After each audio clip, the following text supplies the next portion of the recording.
Good evening. The opinions and statements voiced by our guests do not necessarily reflect the opinions of this network. Enjoy the shows. You are listening to WBHM Digital Broadcasting, Birmingham, Alabama.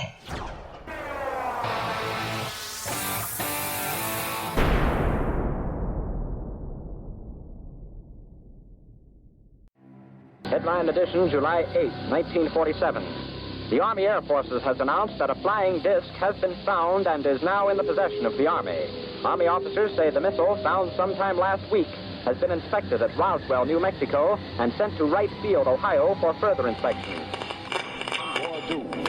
Now, historic films made in the spring of 1948 and just released show Eniwetok preparing for heavily guarded and still largely secret tests of new atomic weapons. The test's purpose is to measure atomic effects on thousands of different materials, 30,000 tons of them, not, as at Bikini, to prove military effectiveness.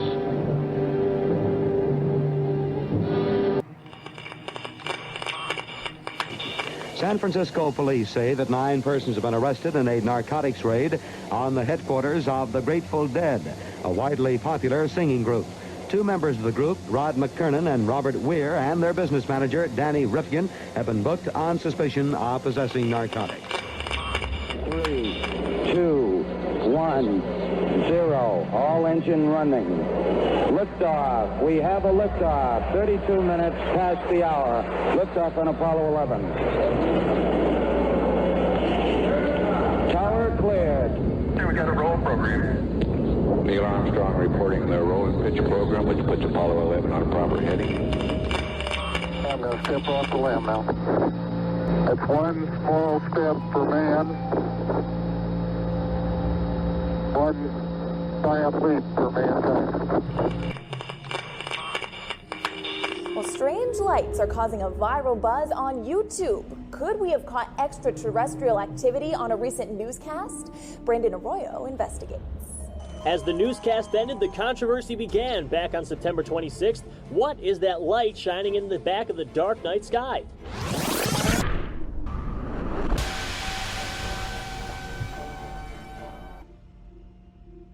With coverage reaching all the way back to 1948, for over 70 years, Fate magazine has brought you reports of the strange and unknown, all of them true. Now, Fate Magazine Radio is carrying on that tradition of setting the standard in paranormal talk radio as we report and discuss some of the most mysterious and perplexing phenomena imaginable in this strange world of ours. Now, here is your host of Fate Magazine Radio, Kat Hobson.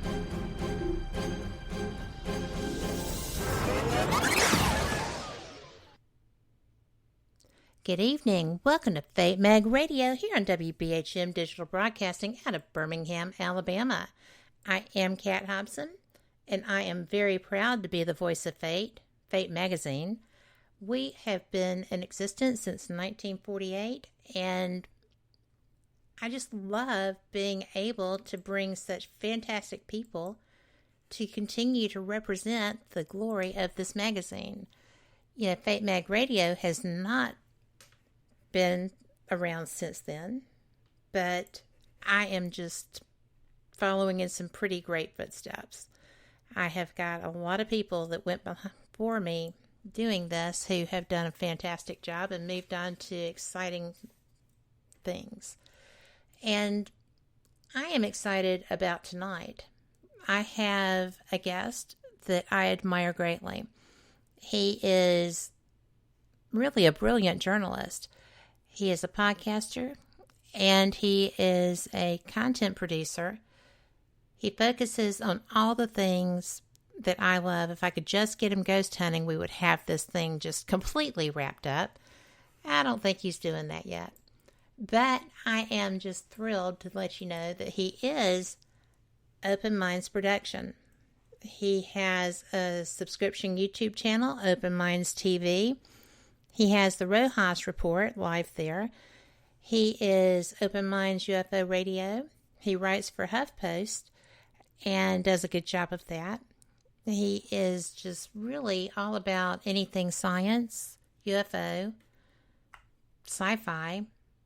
Well, that kind of goes without saying. And space. And I love space. I am thrilled to welcome Alejandro Rojas. Alejandro, thank you so much for joining me tonight.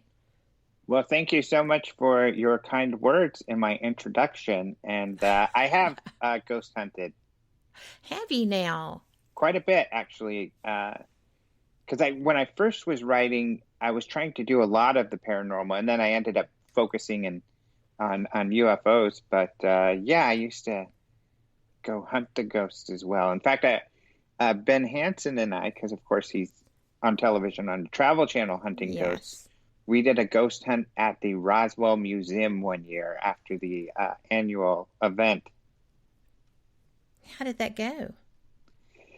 It went well. It was a lot of fun. It was interesting. It's a very interesting building because it looks like kind of a boring, old theater. But it was several buildings that were kind of encompassed in one building. So you have these areas that are kind of like alleyways and this old shop in there. So it was really interesting. And Ben, when we started, we were all sitting in this kind of conference room where it's a presentation room.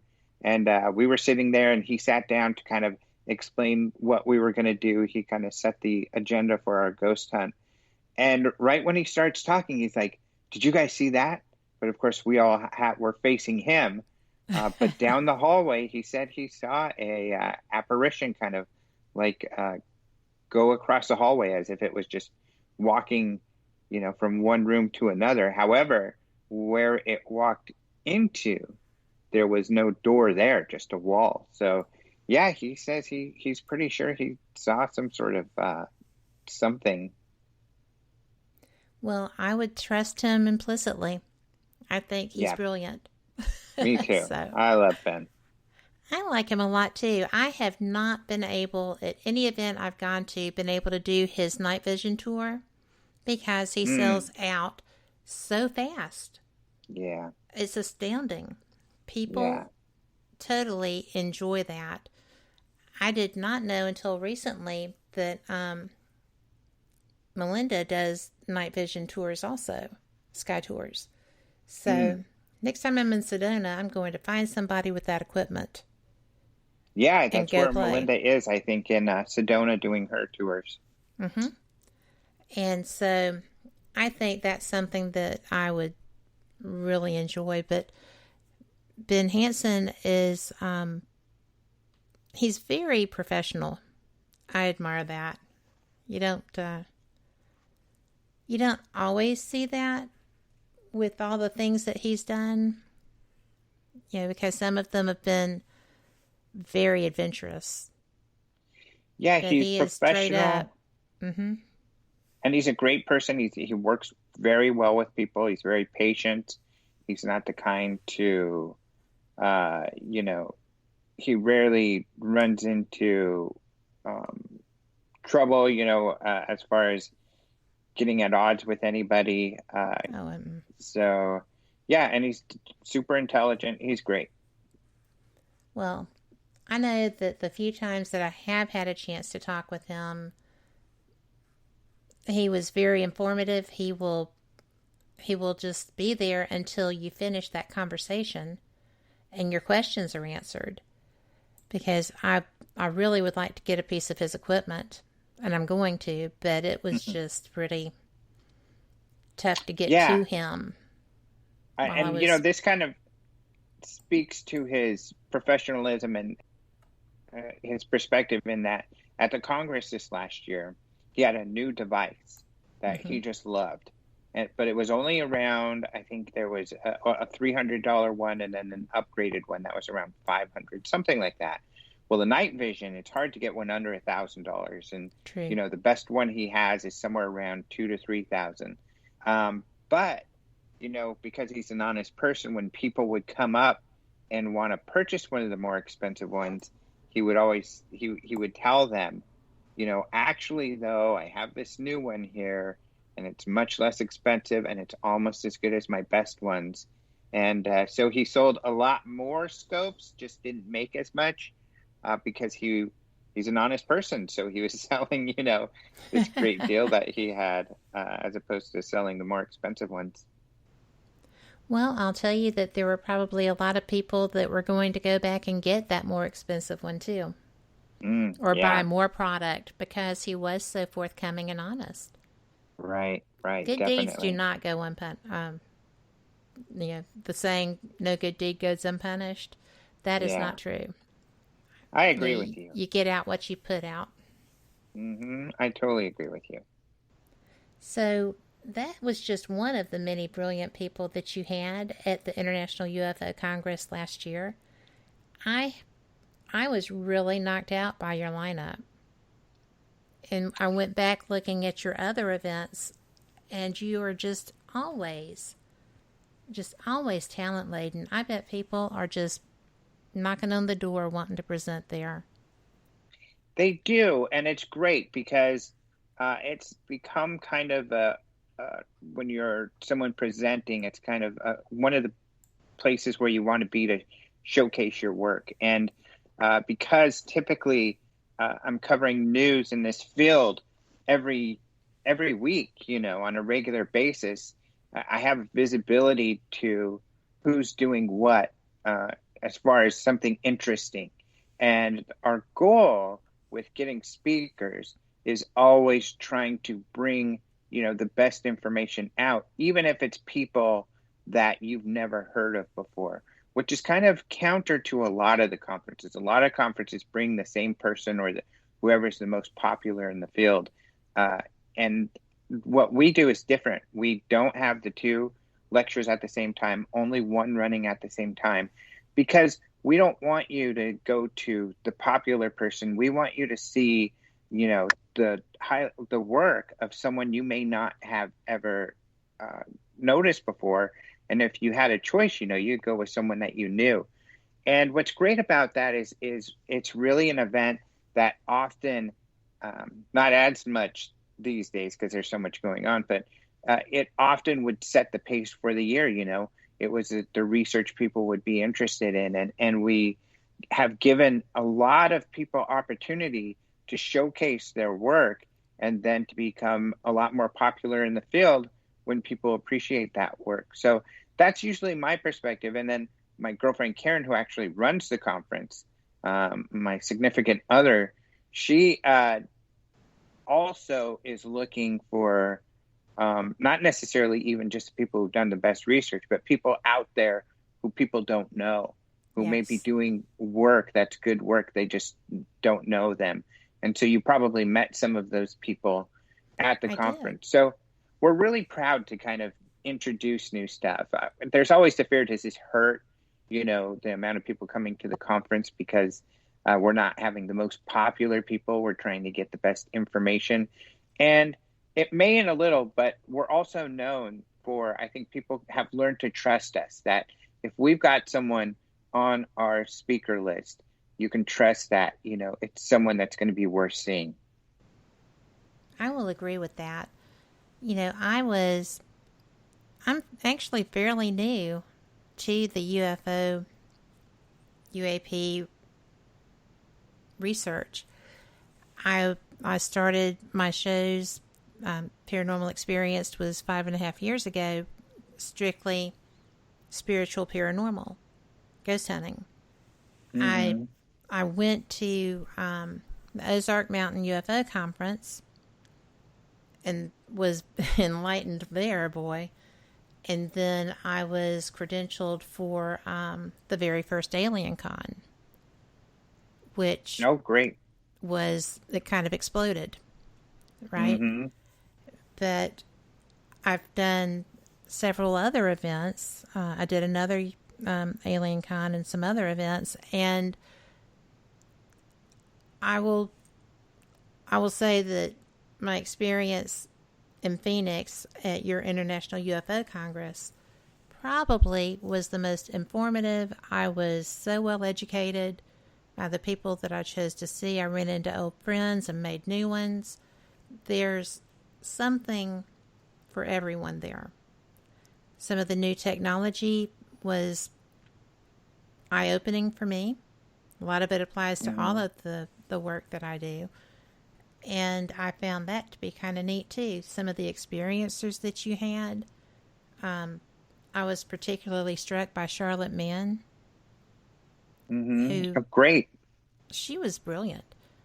And somebody that if we live closer, I would love to just stop in and take her to lunch one day. I mean, she was fantastic and well-spoken. So she was definitely an example of someone who has been out there, and she's been coming to our event for a long time.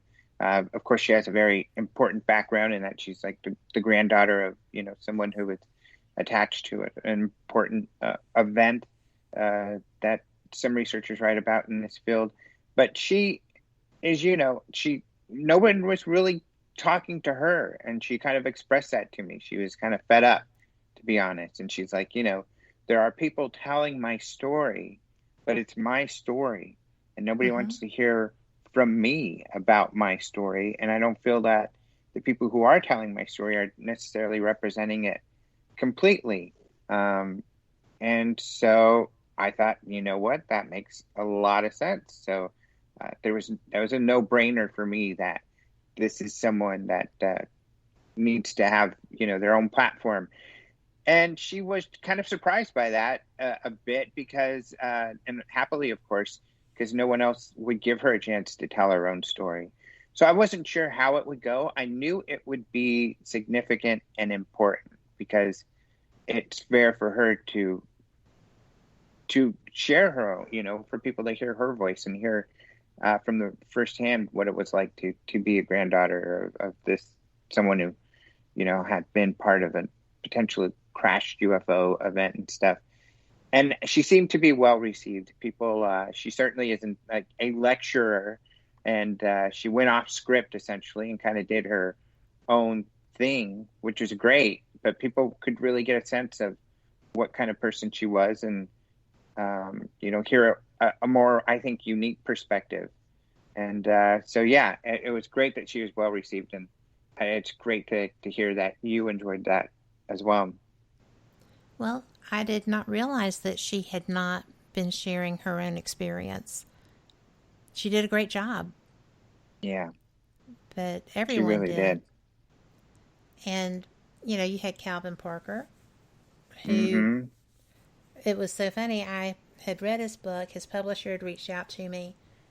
And when I found him, I found Wynette everywhere.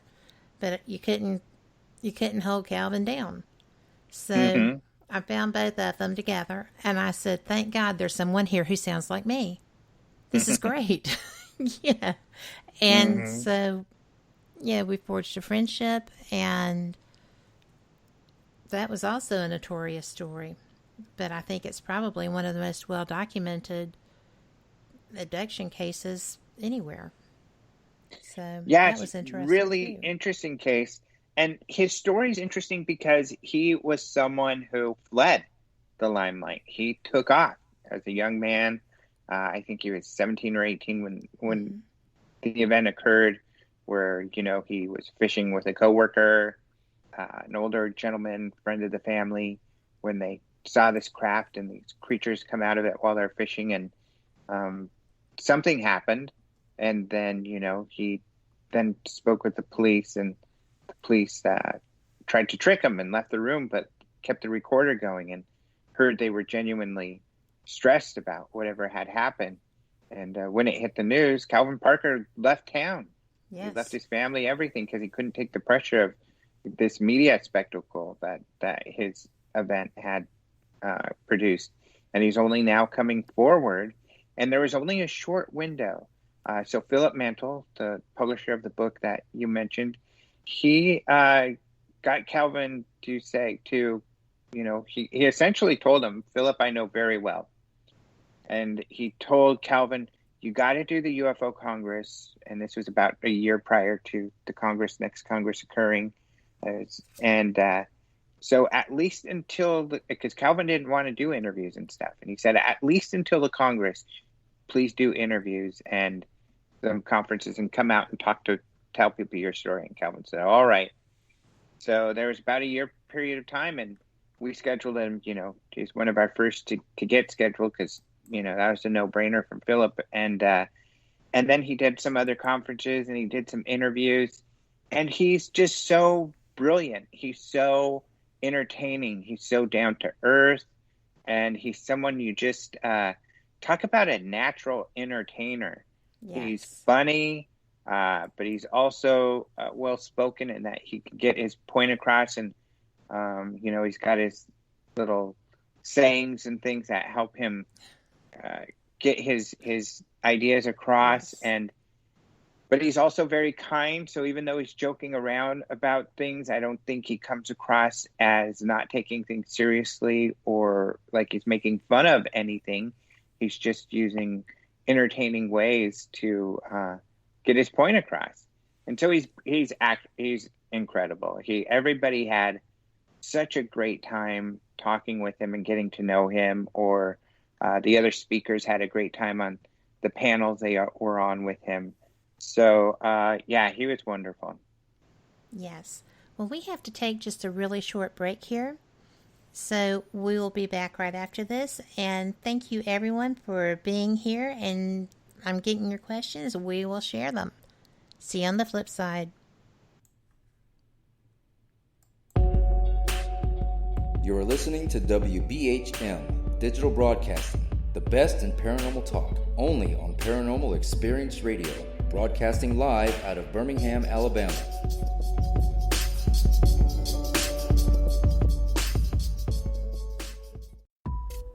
Since 1948, Fate magazine has brought you reports of the strange and unknown, all of them true.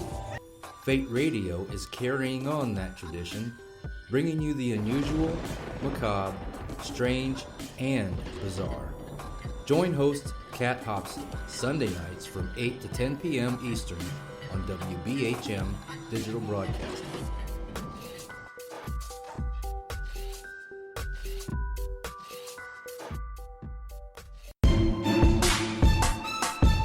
You are listening to WBHM Digital Broadcasting, the best in paranormal talk, only on Paranormal Experience Radio. Broadcasting live out of Birmingham, Alabama.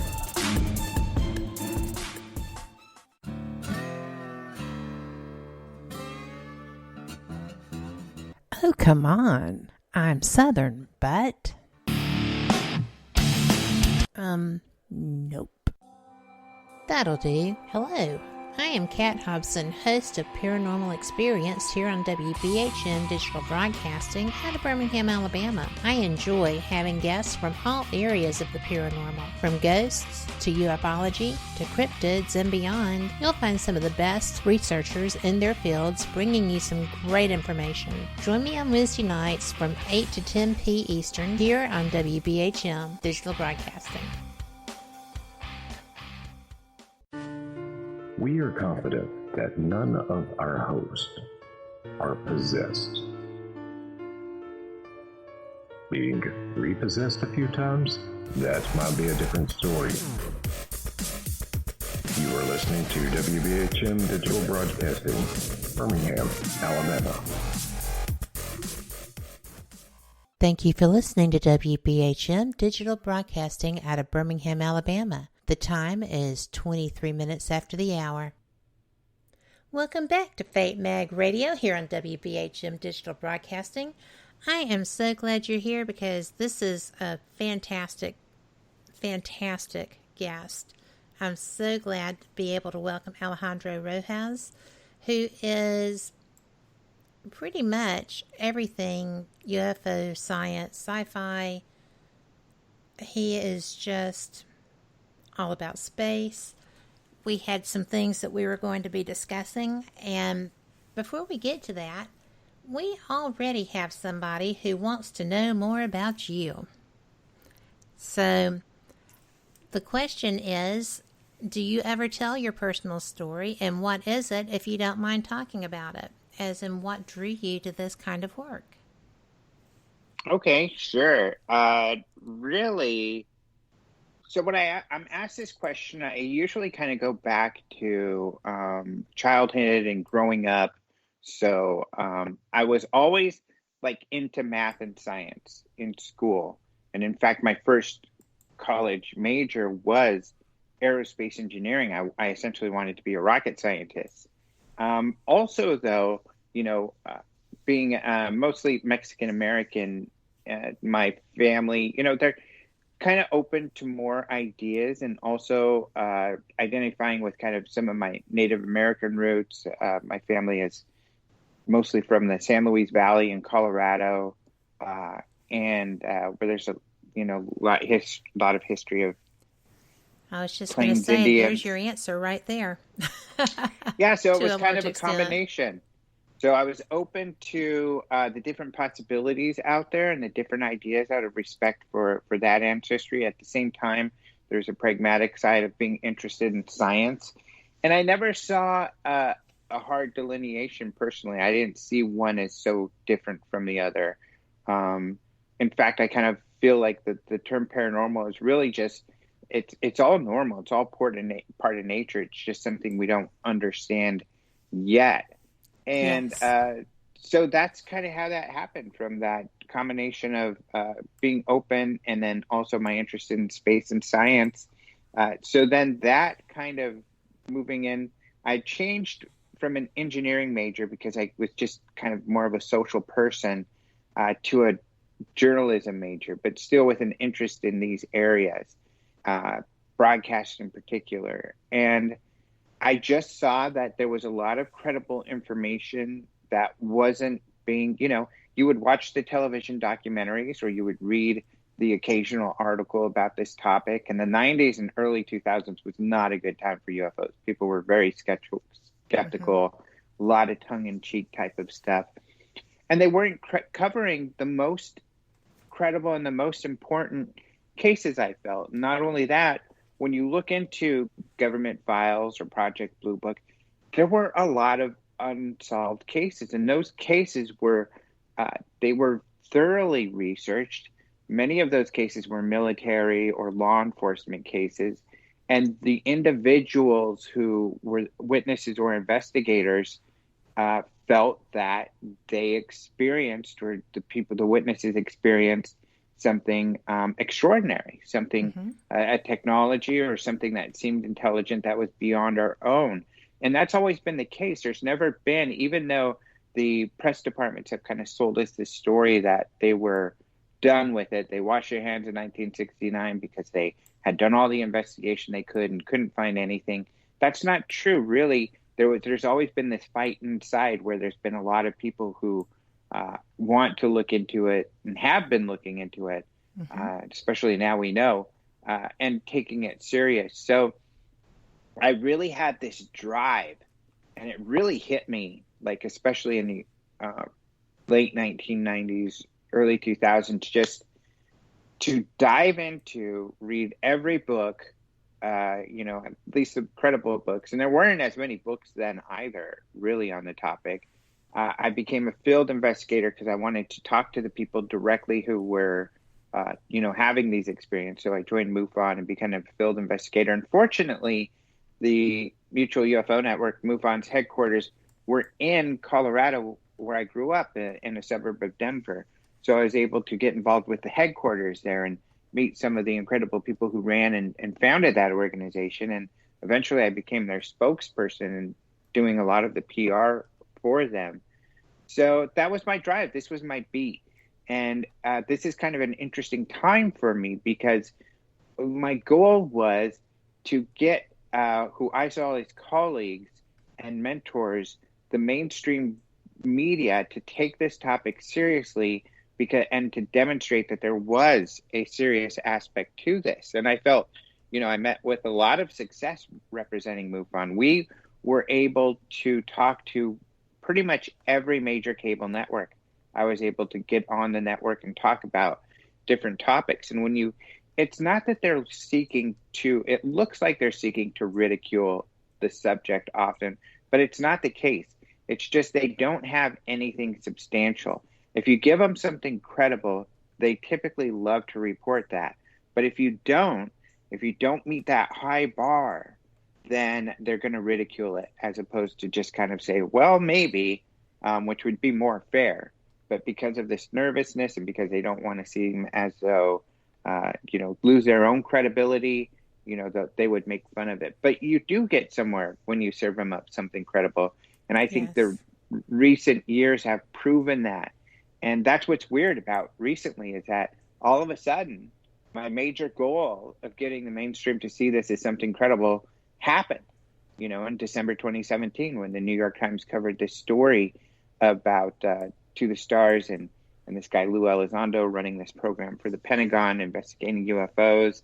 And now it's a very serious story. I mean, we've got the Senate Intelligence Committee asking for more information about it. So it's a different world we're in, and it's really interesting.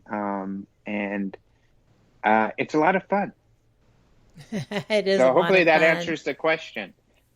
I think it does. I am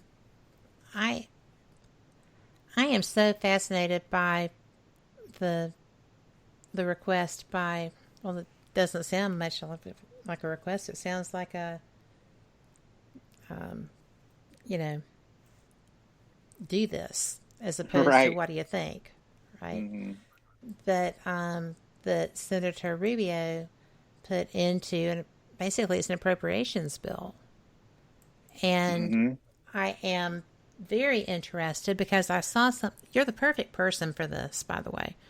I saw something saying that Whitley Strieber had indicated that this had been tabled.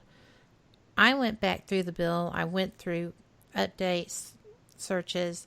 I did not find anything indicative that this has been tabled. So neither have I.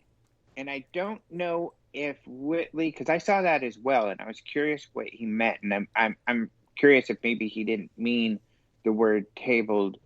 Maybe he thought that meant putting it forth, the idea, or making the request, as opposed to it being tabled, like postponed. I haven't seen that at all either. So I'm not sure what he was talking about.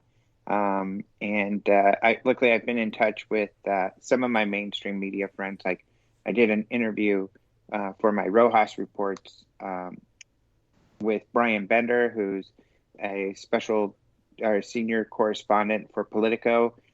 Formerly, he was the defense and space editor there. And this is a guy that spends his time, in much of it in D.C., working with and talking with and hobnobbing at conferences with members of leadership, military leadership, defense contractors, and politicians. So on a regular basis, he's communicating with these people. In fact, he gave me the heads up months ago that Marco Rubio's office was working on something, but he asked me to keep that under my hat because at the time, he felt, first of all, he didn't want to compromise any potential confidences that he had with the people he had talked to.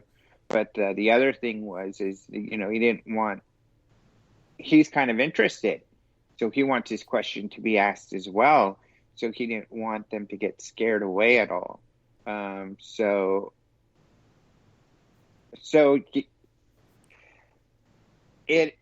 think it's going forward. I mean, there's conversations that are continuing on at different levels as to what may be happening and what are the circumstances.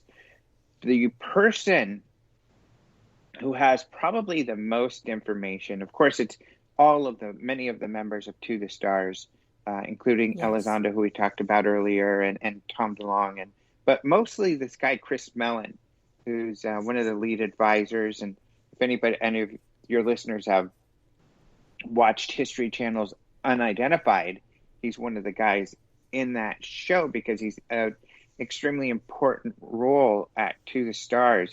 And his background is really unique. And I'd like to kind of get into that because I don't think anybody fully kind of gets into it. So his background, he was the former United States Deputy Assistant Secretary of Defense for Intelligence. He was also a security and information, worked in security and information operations. And he was the staff director of the United States Select Committee on Intelligence. So what these roles are is his roles in many of these positions, especially with the Senate Intelligence Committee, is, and this is why this is really happening there, it's his role used to be for congressmen and working with the White House to oversee, or at least to have a view of the black projects out there, what the military is doing, what the intelligence communities are doing. And it was his job to put together reports and then also to get the senators' questions answered. So, for instance, if they wanted to know about this Special Access Program, which is the actual name of a black project, essentially a special access program, there's also the deeper kind of secretive ones, the unacknowledged special access programs. But still, all of these, the Intelligence Committee, the Gang of Eight, as they say, are privy to that information. They're supposed to be privy to that information. And so he has an incredible view into, that world, the world of secrets, the world of the top secret sort of things that are going on. So he's the perfect person to be an advisor to get something like this going forward. The other significant thing about Chris Mellon is his last name is Mellon, and that means the Mellon family. So some of you might have a credit card in your wallet right now that says Mellon Bank on it because, it's one of the largest banking families in the history of the United States. So they're a very, very important family, which adds to, of course, his ability to access, people and things that others can't. He's extremely well connected. The other thing is when he worked with the Senate Intelligence Committee, he was working for essentially Jay Rockefeller, who's of the Rockefeller family, another important family. But Jay Rockefeller is also the nephew of Lawrence Rockefeller.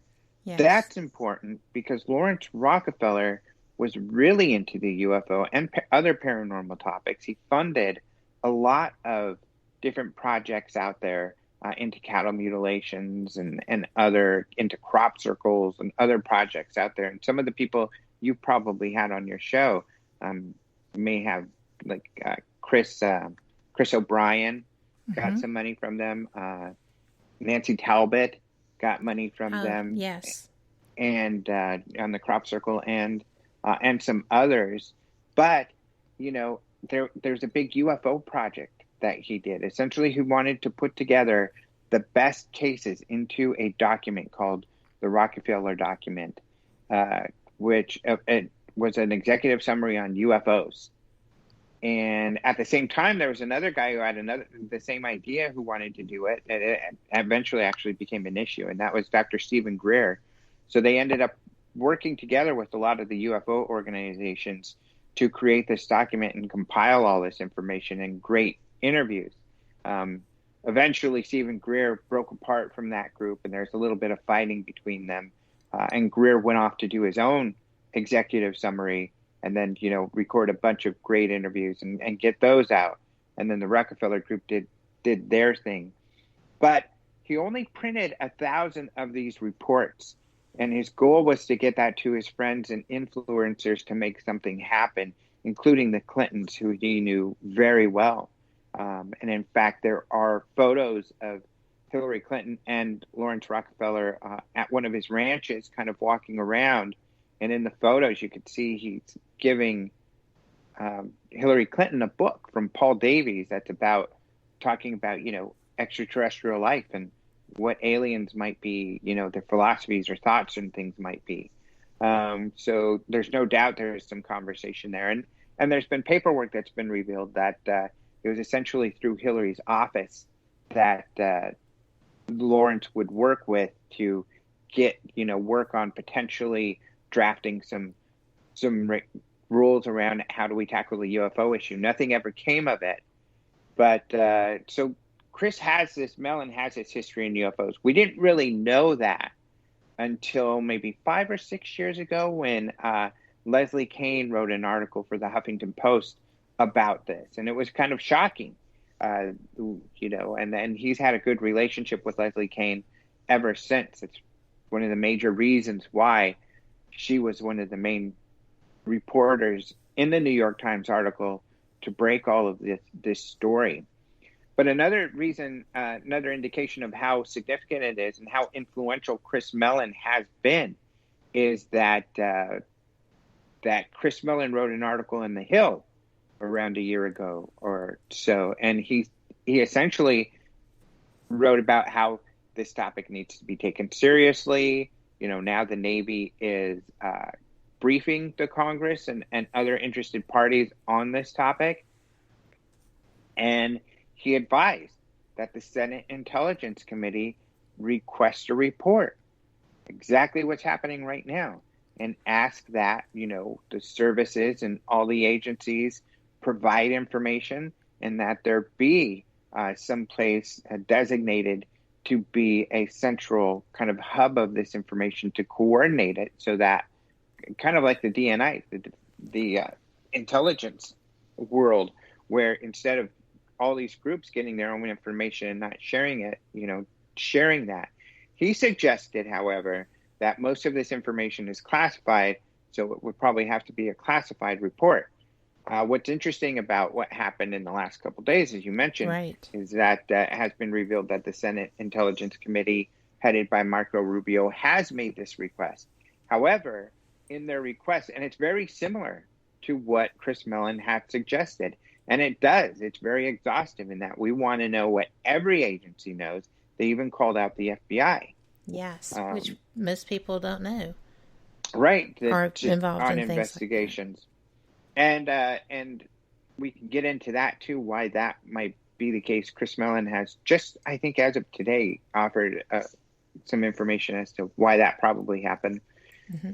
And so the only difference with this recent request by the Senate Intelligence Committee is that they are asking for a public. They made it very clear.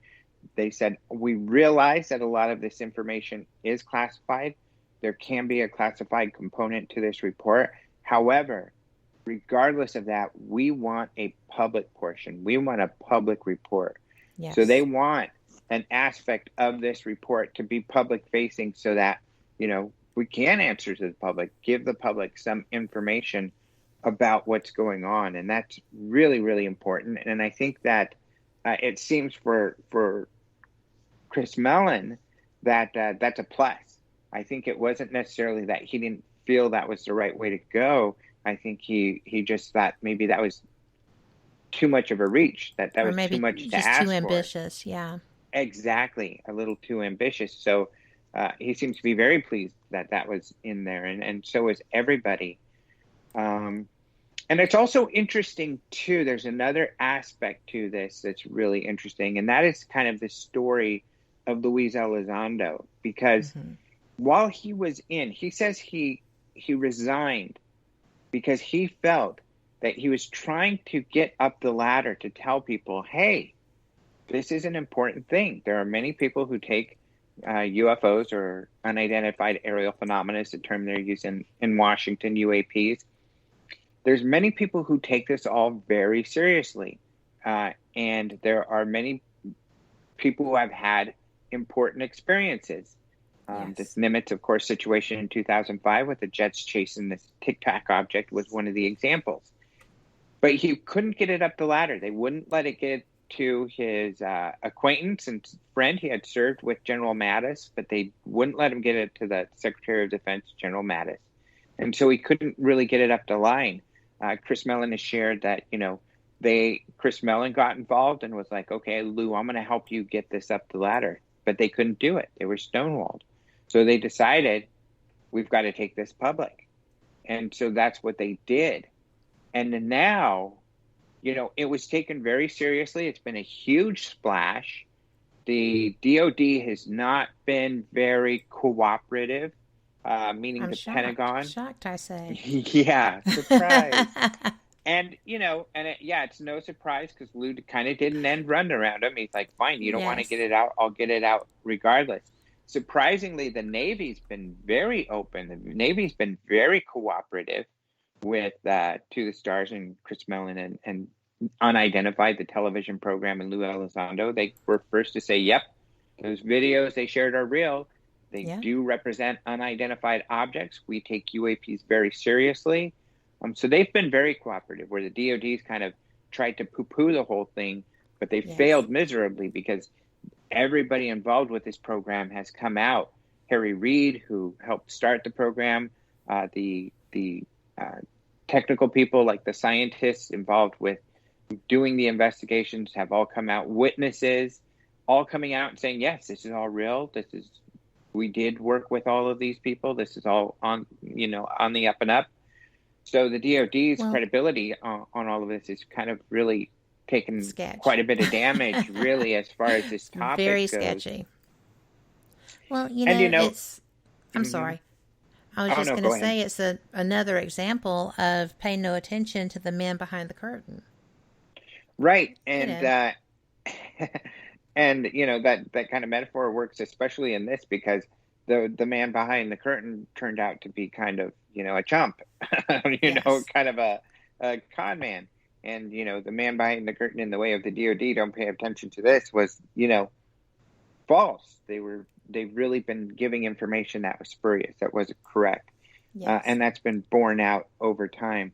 So the vindication is huge. So not only has the military been supportive, but now the Senate Intelligence Committee, there's an aspect to this that Chris feels is that they are saying, hey, you're supposed to brief us on what you guys are up to. Why did we have to read about this in the New York Times? Why weren't you keeping us informed on this? And that's kind of blowing up all over them. Mm-hmm. But we have to go to a break. Okay. And I have questions for you on this. And you probably already know what they are, but we're still going to ask them. So, everyone, we will be right back. This is our short break, and we will see you on the flip side. You're listening to WBHM Digital Broadcasting, the best in paranormal talk, only on Paranormal Experience Radio, broadcasting live out of Birmingham, Alabama.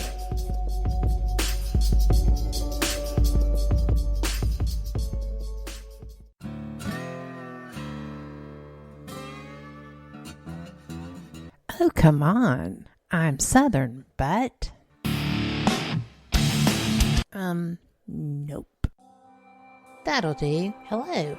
I am Kat Hobson, host of Paranormal Experience here on WBHM Digital Broadcasting out of Birmingham, Alabama. I enjoy having guests from all areas of the paranormal, from ghosts to ufology to cryptids and beyond. You'll find some of the best researchers in their fields bringing you some great information. Join me on Wednesday nights from 8 to 10 p. Eastern here on WBHM Digital Broadcasting. Since 1948, Fate magazine has brought you reports of the strange and unknown, all of them true. Fate Radio is carrying on that tradition, bringing you the unusual, macabre, strange, and bizarre. Join host Kat Hobson Sunday nights from 8 to 10 p.m. Eastern on WBHM Digital Broadcasting.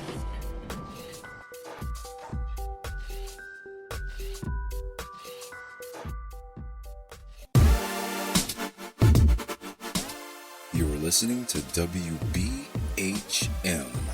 Digital Broadcasting, the best in paranormal talk, only on Paranormal Experienced Radio, broadcasting live out of Birmingham, Alabama. Welcome back to Fate Mag Radio. I am so glad y'all are here because this is good information. It's current. It's real. This is happening in our country, in our government. And while there are a lot of distractions that have been in play for decades on this subject, it is something that the powers that be are finding to be leaking out the edges. It's seeping out under the doors. It's just, there's too much and too many people who are very knowledgeable about this, including Alejandro. And I'm so glad you're here because I have been dying to talk about this topic. You know, you were talking about the group that they were going to be putting together to have an umbrella for all of this information coming out from all the different agencies. And this is going to be the UAP task force, right? Yeah, that's what's interesting. So it actually has a name.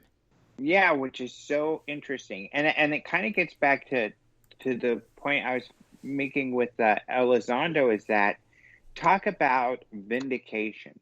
You know, this guy, and I've gotten to know him very well, actually, and we go through periods of time where we're talking quite frequently, but he resigns and, you know, puts it all on the line. And it was really difficult for him. He put himself in kind of financial jeopardy. Yes.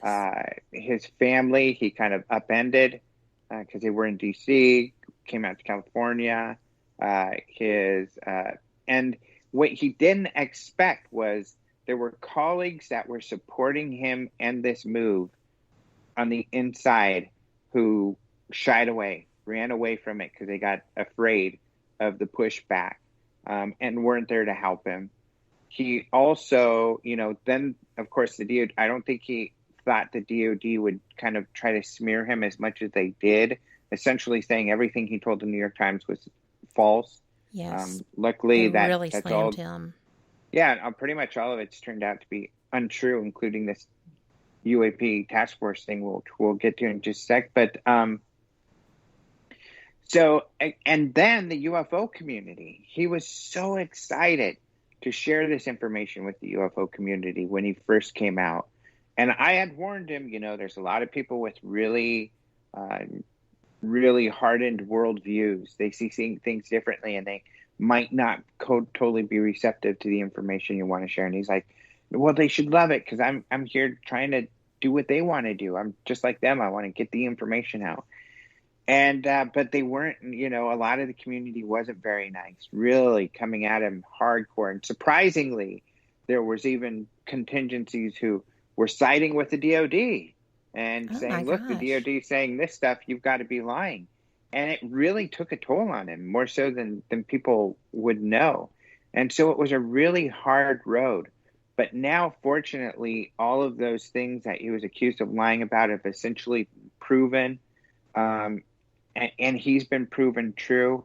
And what's interesting is just a few weeks ago, one of the things he said in the New York Times story was that even though funding for the program in the Pentagon to investigate UFOs ended in 2012, he said, I continued to do research. I was allowed to continue to run the program. And then the DOD said, no, that's not true. Well, they had to admit just a few weeks ago that, yes, indeed, they do UAP research. There's multiple agencies that are involved with it. And, you know, Roger Gassel is a researcher who got them to answer these questions. And they said, and we do take serious these incursions into, you know, this restricted airspace. And Roger Gassel said, wait, you know, incursions, that's one thing, but I'm asking about actual UAP investigation. And they stated, yes, we do mean, you know, researching UAPs in that. And so they admitted that he was right, that there was this agency. So then this bill happens, and the bill cites the Unidentified Aerial Phenomena Task Force. What a name. By the ONI. Now, that's the Office of Naval Intelligence. Lou Elizondo worked for the Office of the Secretary of Defense, and that's where the program existed while he was running it. And the indications are from the people I've been talking to in the know is that the OSD is kind of still where it resides, but now there are all these other agencies involved more recently, and that the ONI has kind of taken over. And why the ONI? I've gotten different perspectives on that, and including Brian Bender with Politico recently. And there's kind of a consensus that it's because the ONI was kind of put on point when the Navy stood up and said, yes, these things had happened. And when the Navy witnesses all came forward, radar guys, the pilots, then it was the Navy that everybody was looking to and saying, hey, Navy, are these pilots right? Is this really going on? I want to be briefed about this. And so they were bringing these pilots and other witnesses to brief everyone. So they kind of became the de facto point of contact for this. So that's why they were specifically called out in this request to get UAP information. Well, it's really interesting to me that it took being on the California coast and actually having video footage that was ultimately released to get this out there, because the experience of a carrier group being stalked or watched, or whatever term you want to use, by UFO UAP is not new.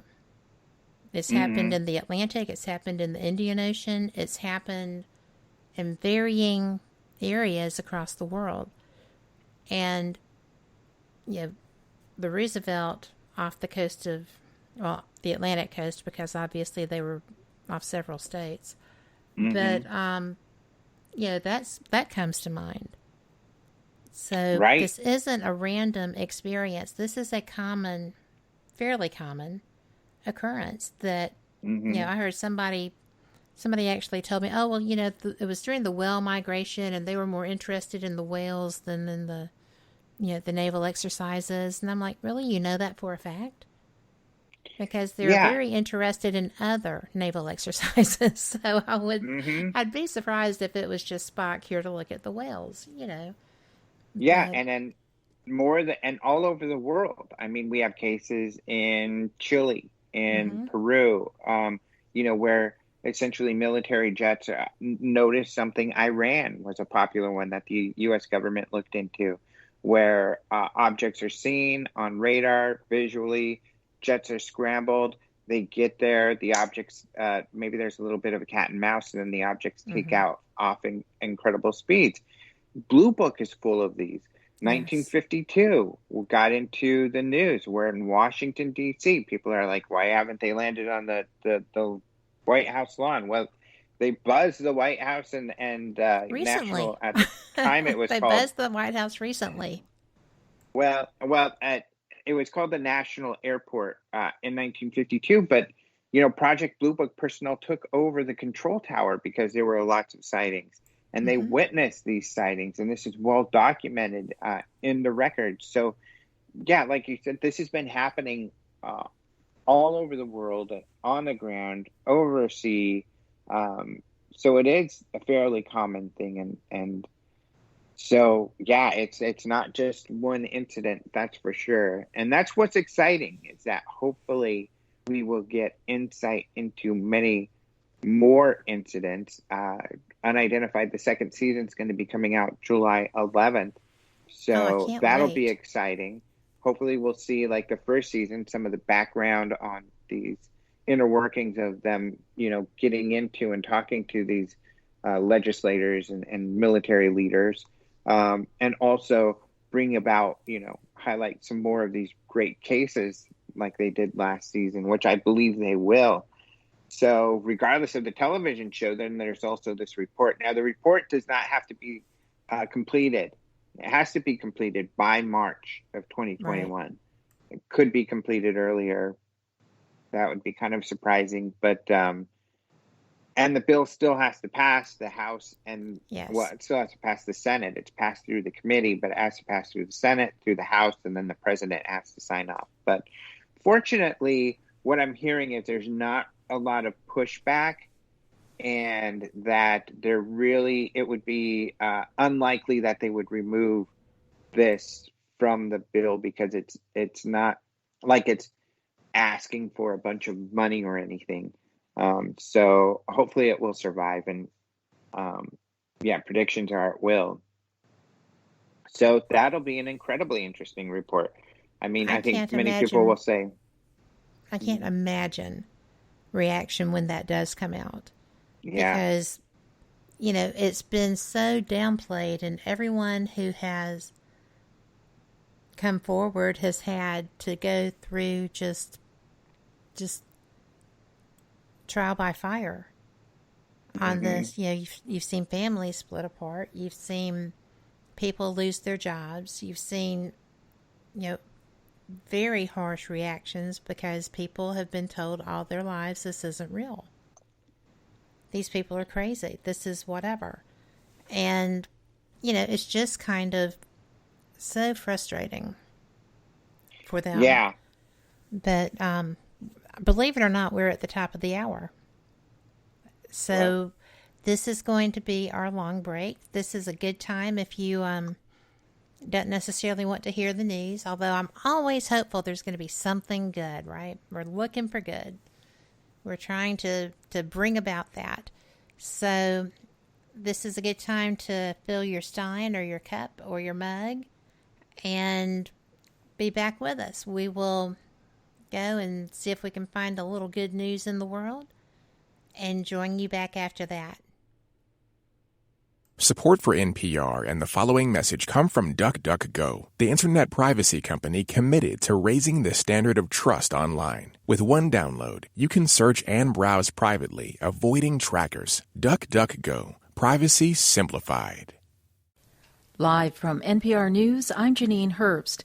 The number of coronavirus cases worldwide now tops 10 million, with more than 500,000 deaths. And in the U.S., the number of new cases is surging to record levels, particularly across the South and West.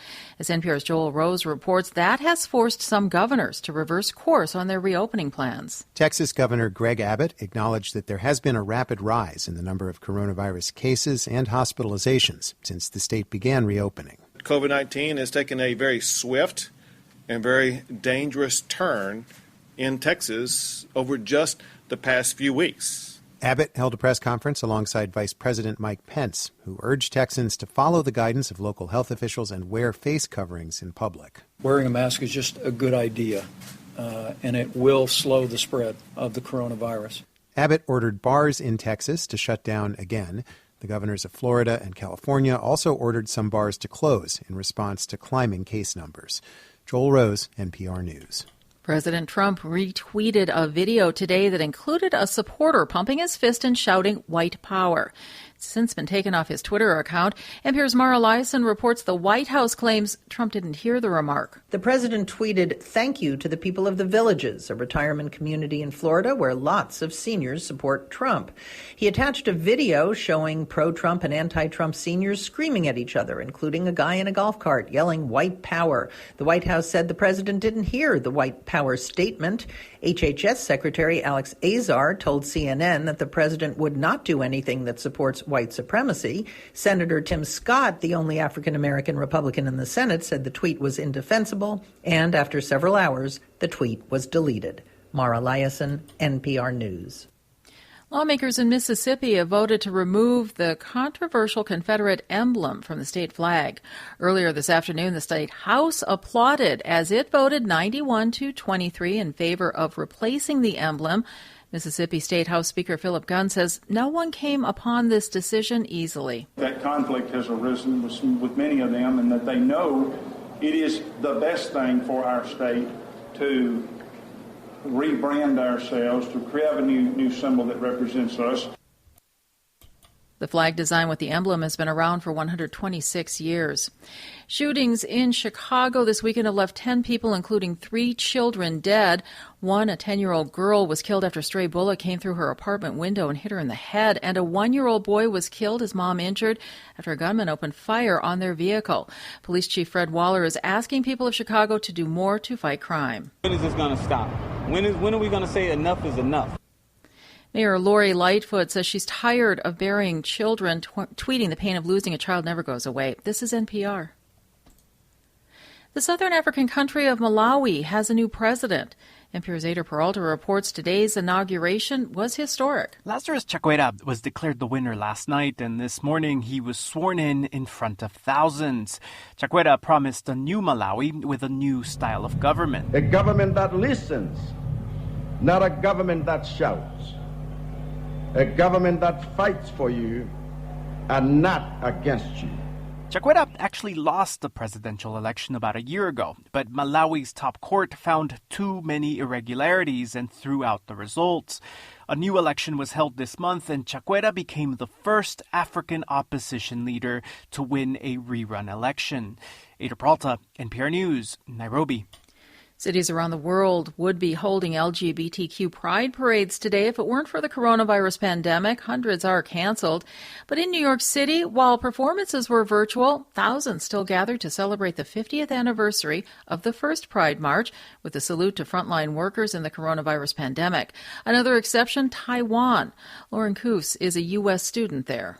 I've come to Pride every year that I've been in Taiwan now, and I think this year is really special because I know that the rest of the world, Pride has been canceled because of the epidemic. Taiwan is the only place in Asia where same-sex marriage is legal, and its liberal political system has long promoted human rights, free speech, and also freedom of assembly. I'm Janine Herbst, and you're listening to NPR News. Welcome back to WBHM Digital Broadcasting out of Birmingham, Alabama. The time is 5 minutes after the hour. Welcome back to the second hour of Fate Mag Radio here on WBHM Digital Broadcasting out of Birmingham, Alabama. I'm Kat Hobson. I'm your host, and I am so excited to be. We have, for all the years that I have been following this radio, we've never had t-shirts. Well, Fate Magazine now has t-shirts. And trust me when I say you're going to want one. Just because it's Fate. Are you kidding? Absolutely you want one. And you can get them at fatemag.com. That is the home of Fate Magazine. So just go and grab you one. And if you're looking for new issues, old issues, we have a new edition out. We have archives that you just wouldn't believe how far back some of those go. Phyllis does a great job of curating that. And I actually had a guest who had submitted, did not know that she was printed. I went and asked our editor. And she said, well, that story was printed. So she sent, it was Cheryl Costa, and she sent Cheryl 2 copies of the Fate magazine that she was in. So you just never know. But if you're subscribing, that's great. You've got a new edition either on the way or already there. And if you're not subscribing, why not? Or if you've let it lapse, I mean, it's still rolling. So go and check that out. So we already have in the chat room, oh, I need a Fate Mag t-shirt. So go get it. And our guest tonight is Alejandro Rojas. We have been talking all kinds of things. We've left on the note with the SSCI, the addendum to this bill that's included actually in the bill by Marco Rubio, wanting to get a full unclassified report on all things, UFO, UAP, anomalous research that's been done, and by all these agencies. And they actually, Alejandro, listed the agencies, and then included, and anyone else that might have information, just in case they had it stuck somewhere else. Yeah, and the FBI aspect, I should guess I hinted I was going to address that. Yes. Here's what Chris Mellon's take was on that. It was that the FBI, so if, for instance, someone flew a drone in restricted airspace, their own drone, the FBI would be called in because that would be their jurisdiction to essentially investigate that. So that's their role in the UAP research, is that if a UAP is suspected to be, owned by a U.S. citizen, then the FBI is involved with the investigation. So that's why they were involved. And there have been cases, for instance, in Colorado, where objects were seen believed to be drones, and so the FBI would get involved. But of course, they may not be drones. Sometimes these things aren't. So that's kind of the FBI's role in this whole thing. Well, I'm interested in seeing what is coming up for this. And we've got about 3 or 4 questions. And I am going to... This actually goes back to your personal experiences. And have you ever had any strange UFO sightings or encounters personally? I have. So it was years after I was investigating this, and I was even had been a field investigator. And I would often, most of my life, actually, there were some periods of time, like during college, I think I didn't do this yearly camp out at the Great Sand Dunes in the San Luis Valley. It's just gorgeous. It's one of my favorite places. So when I lived in Colorado, I'd go out there often. Well, one year, I discovered there's something called a UFO watchtower out there. So my buddy and I think his girlfriend and my sister and I went camping, and we went to the UFO watchtower. And our idea, of course, was to look for UFOs and kind of get a gist of the place. And it's kind of this domed shop with the alien and UFO paraphernalia in there, with like this observation catwalk that was built about 10 feet off the ground, a large kind of observation area. But we were outside of the shop, and I just, instantly hit it off with the owner of the place. Really, really cool person. And we were just talking and talking, and I heard my sister outside, which is what we were supposed to be doing, right? Looking for objects. And she says, I think I see a satellite, but I could tell in her voice that's not what she thought it was. So I go outside. We were on the west side of some mountains, the Sangre de Cristos, actually where she is. If you look directly east, you see the sand dunes and then the Sangre de Cristo mountains behind that. Mm-hmm. And there was an object coming from the north, headed south. And it was very bright, but it was above, about 30 degrees above the mountain. So it wasn't where it should be, straight up in the dark area of the sky. And it's moving very smoothly across the sky. And then when it gets directly east of us, about over the sand dunes, it starts to fade and fade out. But it wasn't a steady fade. Some people thought it was blinking. Others said they thought it started moving jerkily. And then somebody with actual binoculars on it saw that it moved and it went downward at that point. So that was really strange. So we're really excited about this. And this was at dusk. It was not completely dark. And so we're talking and we're excited. We're talking about the whole thing. Within 20, 30 minutes, it was completely dark out. And then we noticed a couple satellites. But this was weird, too, because there was a satellite to the northwest of us, and there was one to the southwest at about the same distance. And they were both moving towards our direction. And they crossed right above where our sighting was. Oh, wow. So really, really strange. And I call them satellites because they were just a point of light moving steadily across the night sky. And so I couldn't say they're for sure they're anything more than that. They didn't move in any strange way like the first object. But that was a really strange one. That was, I think, my first. I've had a couple others, typically they're light in the sky type of things. One of the other strange was I had a friend who, well, she was a UFO witness, but she became a friend, and she actually became a field investigator. But when she came in, she was, as a witness, she said, I often see white balls of light moving very strangely. And I was kind of like, yeah, we hear that, but it's often balloons or birds, they turn out to be something else. So I was like, okay, but then we hit it off. We started talking and everything. And then she invited me, why don't you come to my house and, we'll see if we see something. So I go to the house and she wanted to talk and stuff. And I was like, well, aren't we supposed to be looking at the sky? And she's like, well, I kind of wait till I get a feeling. And I was like, okay, because I'm used to, like, should you be out in the sky watching for hours like we do at the watchtower or something to spot something?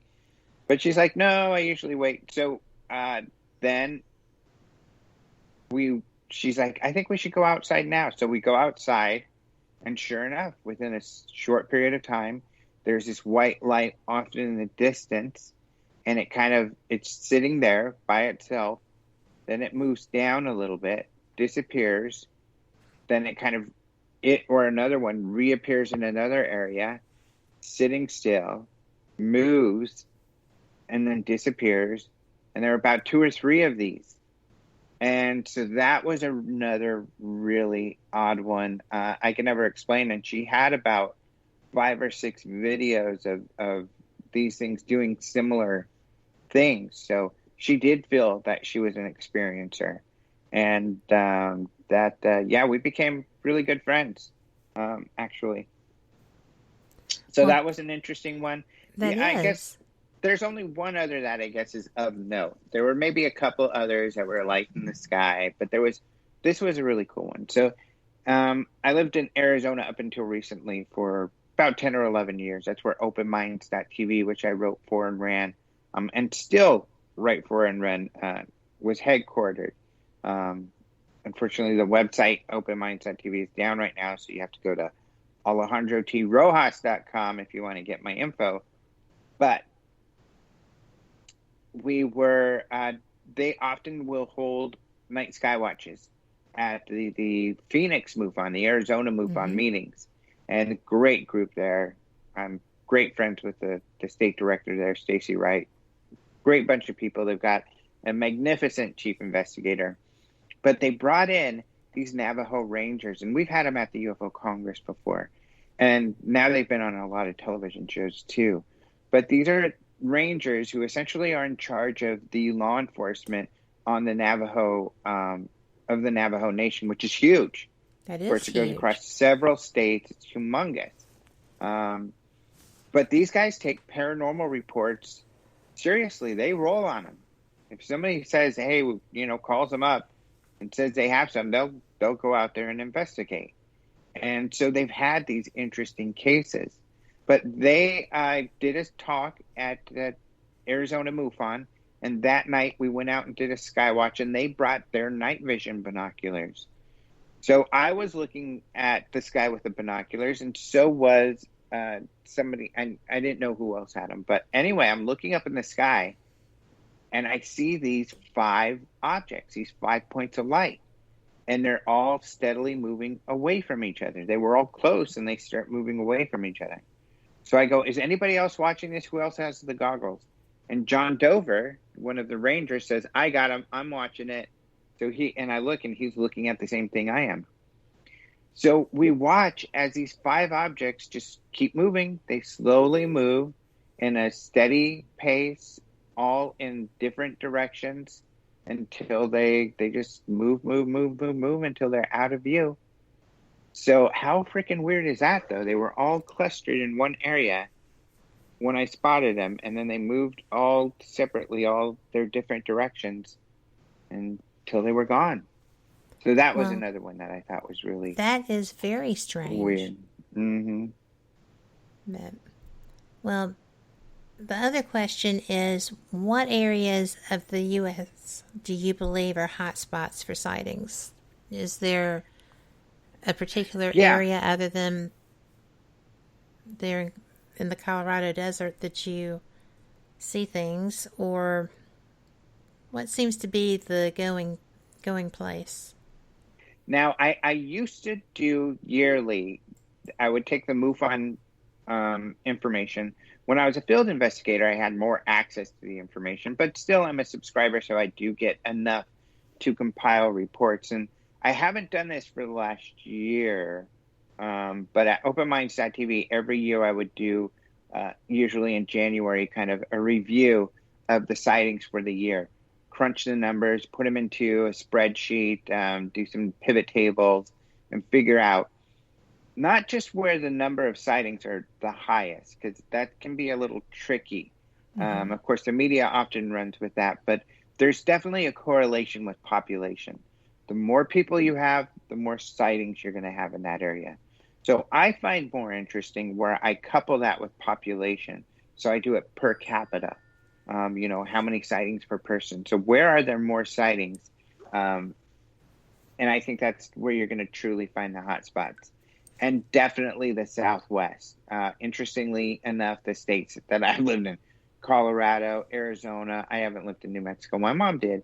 But New Mexico, California, these are some of the, not even so much California, but more Colorado, Arizona, even Nevada, kind of the bigger areas, those areas. So why? Why in the Southwest? I think it's mostly because the weather's better in many of these places. Really, you're going to have more people outside looking at the sky is one of the reasons. Another could be that there's more military bases in the deserts in the Southwest, big ones, and where they're doing different things. But it could also be that there's just more sightings in these areas. It's hard to say. But at least in the last time I did this, there was another anomaly where Mississippi was a little bit higher than other states. And so that was kind of interesting.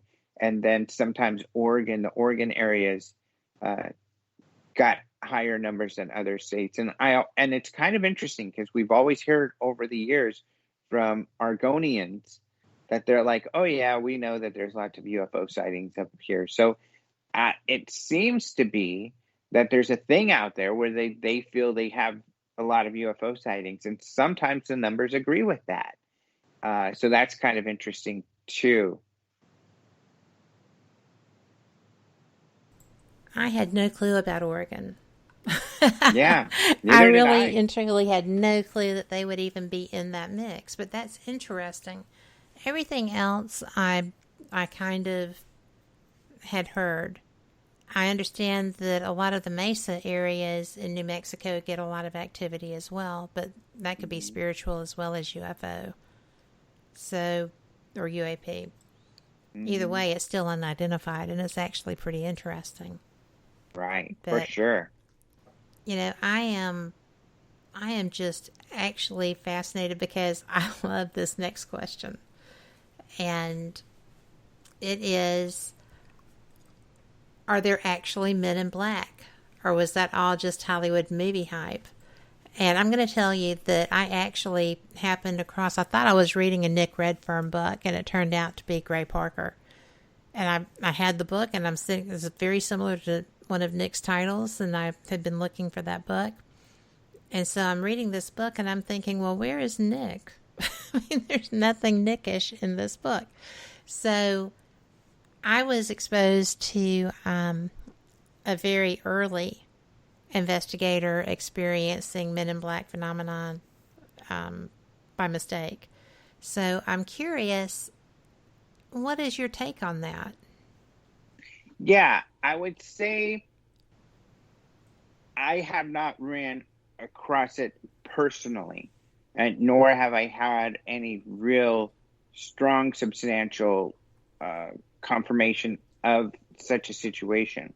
However, and you mentioned, Gray Parker actually was the first guy to really write about this, but he was a trickster. He would sometimes fabricate stuff and trick people. And so certainly a lot of what he's written has been called into question. Nick Redfern's not like that. Nick Redfern's a great researcher. Yes, so I would recommend the Nick Redfern books over. I would too, because I wound up reading it. Yeah. He thought it was funny, but thank goodness. But so however, I have talked to quite a few people who have had experiences, and these are people that I find trustworthy. Ken Center is a gentleman I can think of. I think he's in North Carolina. He was a MUFON member researcher. I think it maybe even state director at the time, but he says he had some guys come in one particular case, and they asked about it, and they looked really weird, and they had a weird aura about them. They made him feel strange, and they actually elicited strong emotional reaction from him, where they kind of said, "Hey, you're not going to look into this anymore." And he said, "Yeah, right." And he let him have it, and he said he felt kind of fearful. So his reaction was to be very, to kind of threaten him, get the hell out of here, because he was afraid of him. So he did kick him out, and they left. But and then Dan Aykroyd claims to have an incident. His is kind of interesting. So he says he was going to do a new show about UFOs. And it might have been, restarting sightings. I think it might have been. But he is on a set, and I think he said he was talking to Britney Spears on the phone. And he was on the set where they're starting to do the sighting show. And he was he went outside to talk to, I think it was Britney Spears. And he noticed across the street this really old car, this old black. I think he said it was a Ford car, and he thought it was interesting. And then he saw these typical Men in Black type of guys there, and he thought, what the heck? And it was just for a split second. He goes back in the building, and they said, you know what? Sorry, Dan, the show's canceled. Oh, my word. So he believes that's his own personal Men in Black story. So I don't know. I've heard a couple stories that seem credible. Who or what these might be. Some people, of course, do believe that they're unworldly, like these people are not from here. And others believe maybe they are some kind of government agency getting in the mix.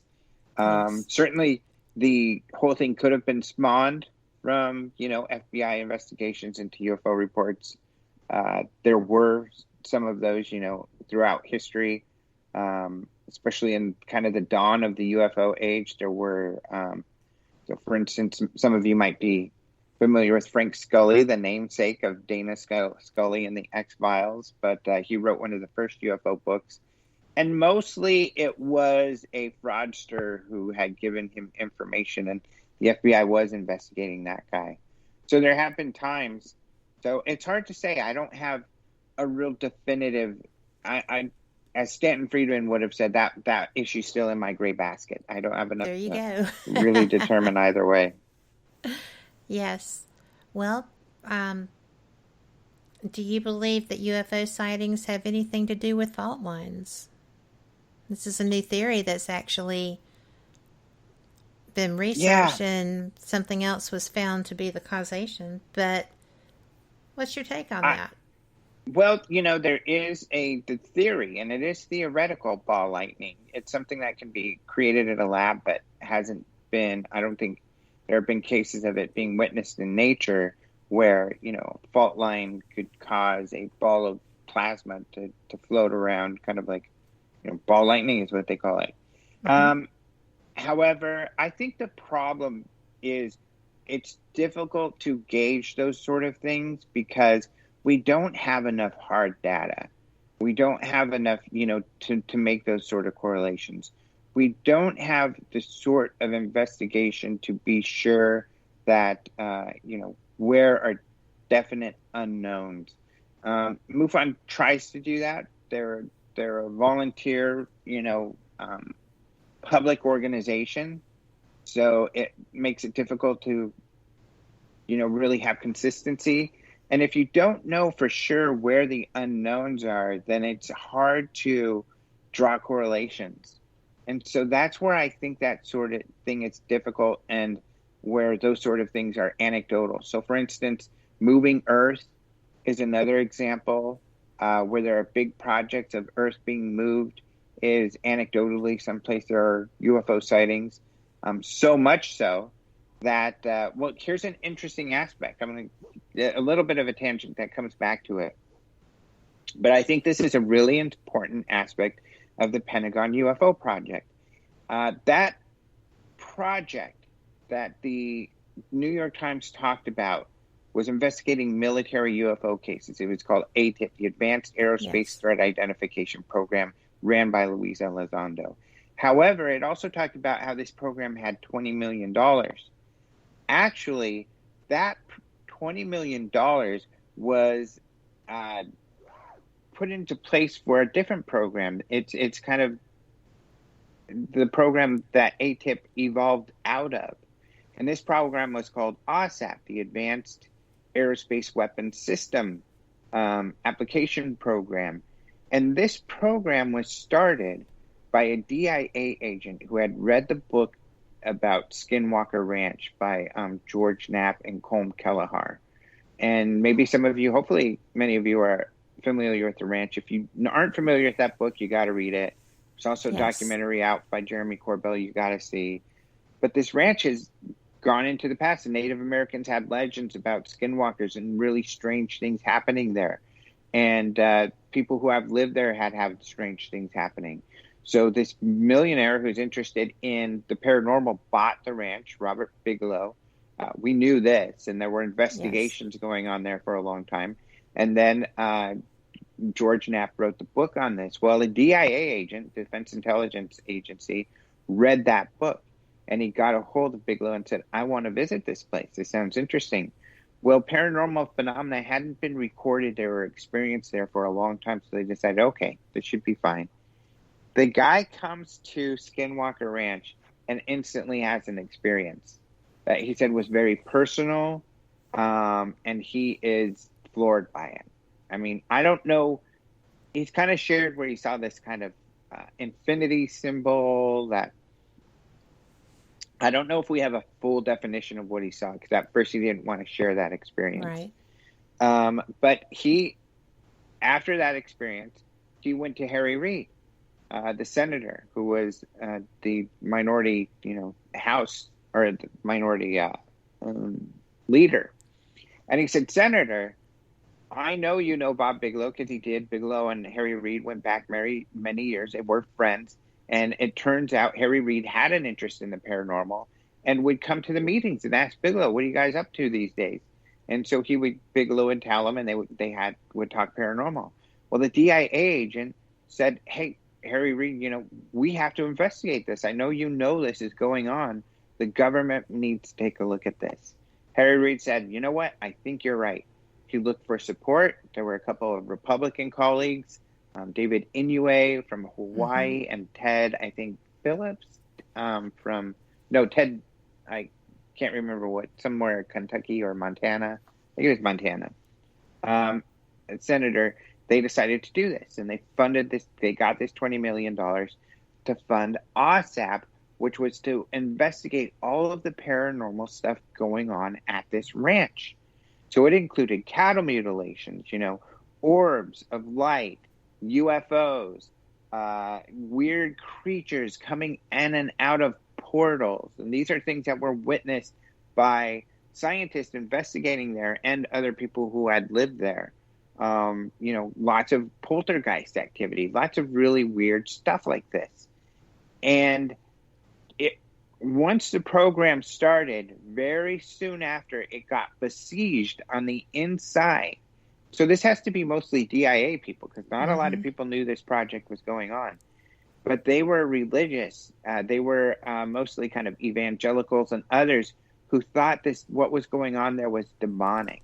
And they didn't want anything to do with it. So they actually were working to get the program closed. Well, the guys on the inside saw this. And so at some point, Harry Reid and probably Robert Bigelow decided, well, hopefully we want to keep at least some part of this. So hopefully they'll let the UFO part remain. We'll just have a portion, we'll call it ATIP, and we'll just do military UFO investigations. That's when Lou Elizondo came in, and they said, we want you to head this part where you just investigate UFOs and military cases, because we think the rest is going to go away. We don't think we can keep it going. This, these religious kind of fundamental faction in the government is just not going to let this keep going. And so it was good they did it, because they were right. The rest went away, and all that remained was the UFO portion of it. So that's the actual history of what they were getting into. And I was going to relate this. Oh, and one of the things that they did on the Skinwalker Ranch was they heard about earth moving. And so they would try earth moving. Now, I can't, and so they bring in big tractors to move earth to try to attract paranormal activity. I can't remember exactly if that worked. I seem to remember it did not, but right now I can't remember 100%. But yeah, they tried the earth moving thing to see if that would work. Well, I enjoy the new television show on the ranch. And I have for years, when I very, very first started doing radio, I had someone reach out to me who had written numerous books on Skinwalker Ranch and lived in the area.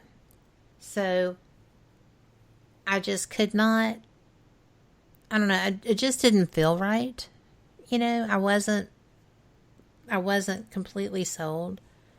So I've always been a little skeptical, because I had also heard that the people who sold the ranch to Bigelow, the ones that disappeared and chained the doors from the outside, to lock something in, whatever, had experiences that they shared, but there had not been anything known reported for years prior to them having those experiences. So there was some doubt, I think, about what they were bringing forward. But I'm going to tell you, I can understand being so ready to get out that you don't want anything following you out. Right? Yeah. Whether it's ghost hunting or ufology or open portals where things that you can't even fathom are coming. But I really am interested in it. I've been interested in it for decades. But it's such, the things that are reported there are so anomalous that it's just like, there can't be this much stuff happening in one location. Well, there is a place in the southeast that is having that level of variation and experiences too. And I had never heard of it. So I am reevaluating my take on that a bit. Yeah, because it was a long odd investigation. It was many years. And the way John Alexander, for example, this retired colonel who helped Bigelow start up these investigations, the way he puts it is, really, the incident, if you take it as far as how long the whole project went, it wasn't many per year or per month. So your odds of being able to go there and have an experience were pretty low. But, they piled up over the years. But also, to your point, the ranchers, them wanting to leave, supposedly kind of what broke the camel's back, that the situation that was the worst, which is anybody would completely understand, is that they were scared. They wouldn't go out at night. And they would see orbs of light at times. Well, there was a time they saw orbs of light and their dogs would bark at them. But their dogs got outside. They had 3 big dogs. Yes, and their dogs ran out into the night. They heard a noise. They thought that maybe one of the dogs got hurt or something. But they were too afraid to go out at night. They wouldn't do that. And so they waited till the day. Well, they went out to look for their dogs. They couldn't find them. They said they found 3 greasy black spots. And they believe that those used to probably be their 3 dogs, that somehow they got zapped or something. And that was it. They were done. And that's when they wanted to leave. That is just so, if you just sit back and you listen to it, it's like, oh, well, that's just unbelievable. Well, I've heard a lot of people who had experiences, personal ones, or, animals that were not mutilated that just disappeared, or animals who appeared to be zapped, for lack of a better word. And these are on different areas, different ranches in similar areas in that region. And it's like, this is just way too bizarre. what on earth would be the purpose other than trying to avoid being, your presence being known or stuff? It just blows my mind because I'm a secret softie, just like I'm a secret tech freak. But, we all have our passions that we follow up, on our own time. But I just couldn't fathom if that had happened to one of my animals, much less all of them. I'd have been out the door. I wouldn't have been able to cope with that, especially knowing that, that could have been my child or me if I could have gotten the courage to go and check on my dogs. That's not a good feeling, I'm sure. Yeah, how terrifying. I mean, I was going to say, I'm a big animal lover, but we all love our pets so much that would be such a traumatic experience. And fortunately, there weren't humans that were hurt. There were humans that were messed with and frightened, but none that were hurt. But there were certainly quite a few animals that seemed to be hurt. I mean, they have some very well documented strange animal killing, cattle mutilations that went undescribed. For like, they would go check on an animal, they would leave that animal, not even be that far away, and go back, and this animal's eviscerated, just torn apart. And so in that sense, it seemed that they definitely felt that this, whatever it was messing with them, was trying to scare them. In fact, John Alexander kind of coined a phrase, which I thought was great. He called it I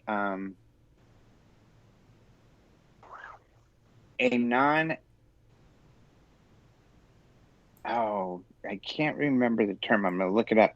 But kind of an intelligent, sentient force, that it seemed to be intelligent and able to really mess with them. Yes.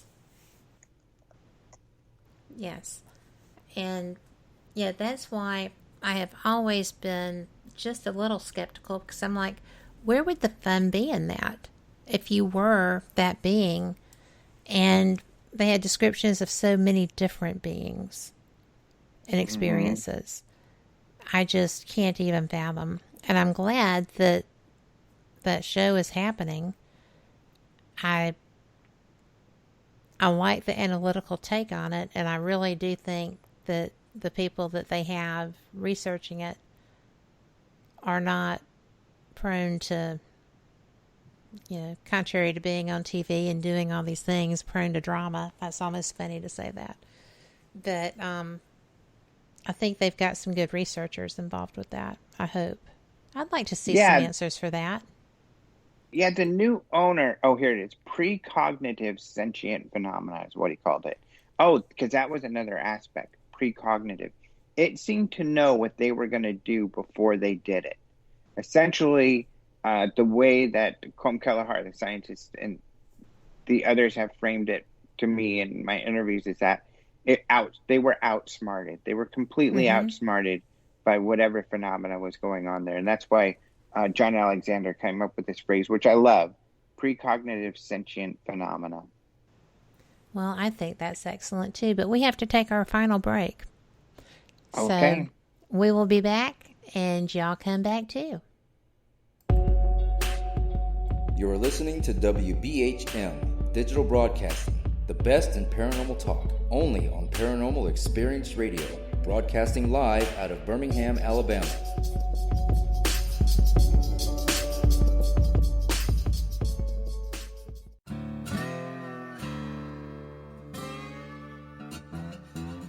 Oh, come on. I'm Southern, but... Nope. That'll do. Hello. I am Kat Hobson, host of Paranormal Experience here on WBHM Digital Broadcasting out of Birmingham, Alabama. I enjoy having guests from all areas of the paranormal, from ghosts to ufology to cryptids and beyond. You'll find some of the best researchers in their fields bringing you some great information. Join me on Wednesday nights from 8 to 10 p. Eastern here on WBHM Digital Broadcasting. Since 1948, Fate magazine has brought you reports of the strange and unknown, all of them true. Fate Radio is carrying on that tradition, bringing you the unusual, macabre, strange, and bizarre. Join host Kat Hobson Sunday nights from 8 to 10 p.m. Eastern on WBHM Digital Broadcasting.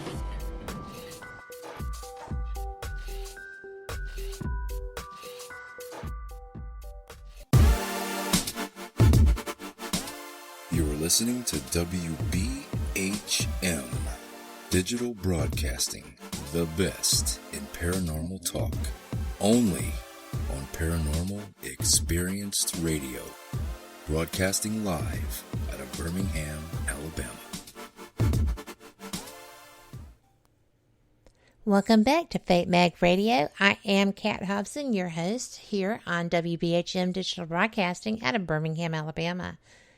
We are into our final 15 minutes, and Alejandro, I have so many other things to talk to you about. I have a full note page that we haven't hit yet, but we'll have to do that the next time because I know Sherry's going to have some more questions for you, and probably Denise too. But before we go any further, I really would like it if you could go ahead and let people know how to find you and to find your shows so that we don't run out of time at the end. All right, great. I mean, if you Googled Alejandro Rojas at all, and especially if you add UFO, you'll find me. But Alejandro T. Rojas is my website. Normally, I'm also at openminds.tv, but unfortunately, it's down, and I should have that fixed soon. And then also the UFO Congress. This is really exciting because, unfortunately, because of the pandemic, we really can't have a physical meeting in Arizona where it's typically held, especially with the news coming out of Arizona right now. However, we are going to do an online meeting, and if you go to ufocongress.com, you can see the beautiful love of my life, Karen, in a video kind of describing what we'll be doing. And I'm excited about it because she found a great tool that really allows you to kind of mirror that community that is so important. Because I think that's what's great about the UFO Congress is, you know, it's a little longer than other conferences, so you have time to really meet and mingle with not just speakers and researchers, but also other colleagues and friends and meet other people that are interested in the topic. Typically, we fill up an entire hotel, so the whole hotel are UFOers, yes. You know. And so that's really, really nice. And this tool is going to allow people to do their own chat rooms, their own face-to-face video chat rooms. And, you know, do the same thing with speakers and vendors on the side. So I think it's the best solution possible for these kind of tough situations. And we're going to have, you know, once again, the people we've been planning to work with, some really, really great presentations. And we have a few listed there at UFO Congress right now. But yeah, people can check that out. So ufocongress.com and alejandrotrojas.com. Well, I am going to vouch for the International UFO Congress. It was a fantastic experience.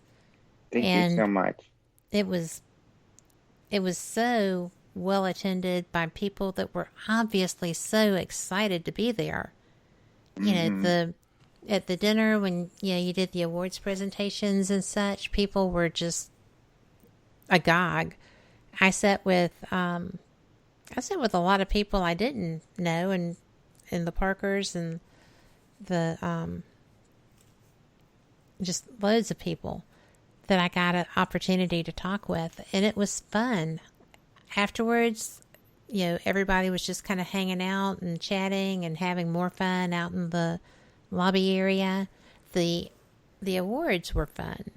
I find it funny and really charming that you can't possibly give George Knapp the, you know, Person of the Year award because he's just not going to take it. So. Yeah. And he is a brilliant researcher. He is. He's wonderful. I mean, he's an integral part of all this information coming out as well. Yes, he is. In the recent world. And there's another person who would not let us give us an award, and that's Luis Elizondo.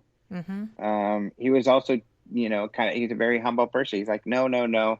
there's people who have been doing this stuff for years. I want you guys to focus on them, So that's what we do. But yeah, George has tons of awards, and luckily we're on good terms. I talk to him on a regular basis, and he said he was deathly embarrassed by every single one of them because he's just a very humble person. He hates receiving awards, but he deserves them because he does incredible work, and to have someone at his caliber focused on and interested in the topics that we're interested in is we're very lucky to have him. So one day, hopefully, we'll be able to. Oh no, we tricked him. That's right. Last year we tricked him, and he even told me, that I wouldn't have showed up to that dinner if I knew you were going to do that. Yeah. And I said, yep, that's why we did this.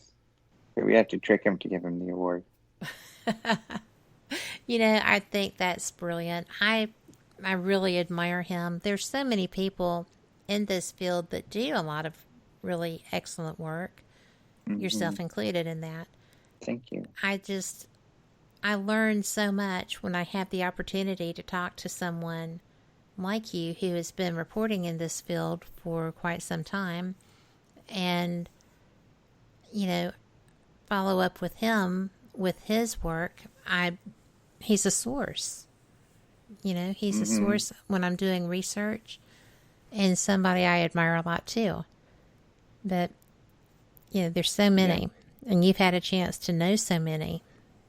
And Fate Magazine. Yes.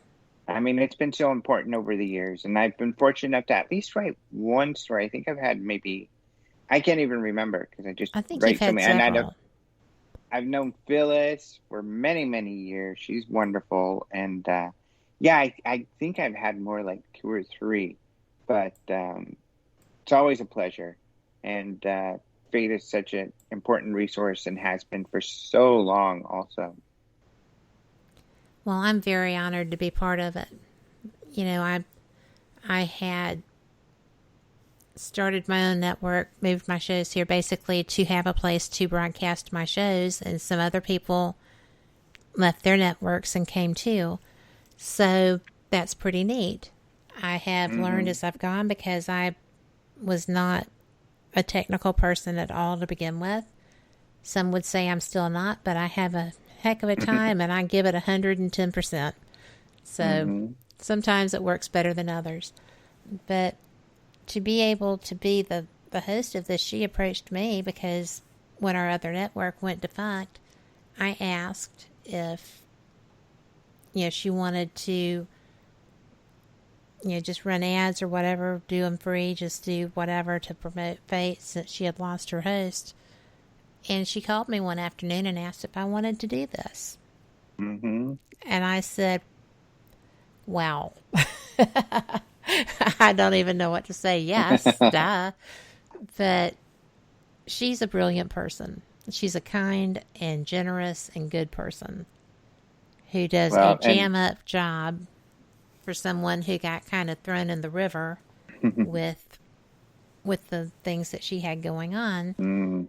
And has found, her way back. She's brilliant. So. Well, I think she's chosen wisely because you do a great job. Oh, thank you. That means a lot coming from you. I appreciate it.